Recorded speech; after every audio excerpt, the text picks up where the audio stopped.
К месту аварии оперативно подъехали медики и пожарные. Помощь врачей потребовалась только водителю перевернутой Kia. Мужчина получил травму руки. Медики оказывали ему помощь на месте. Второй автомобилист физически не пострадал, только морально и материально. Душа меня беспокоит, понимаете?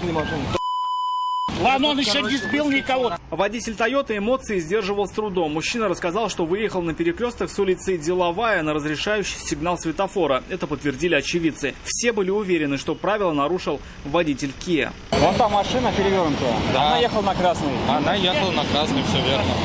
То есть он уже, ему загорелся красный, да, я так понимаю? Да, уже красный горел, для нас уже горел зеленый. Он пытался проскочить, да?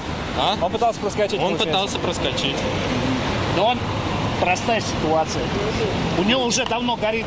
Ну, мигал, например, он ехал далеко. Он притопил, думает, сейчас он пролетит, как бы это. Пролетел. Он уже на красный шел. Понятно. А у вас состояние нормально, не будете обращаться?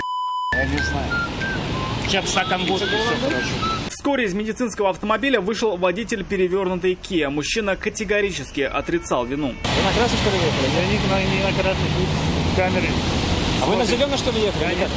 Просто говорят, что на красный якобы. Нет, это он говорит, он сейчас будет все отрицать. У вас мигающий зеленый был или просто зеленый? А? По-моему, зеленый был. Да, он отсюда выезжал, он не стал тормозить.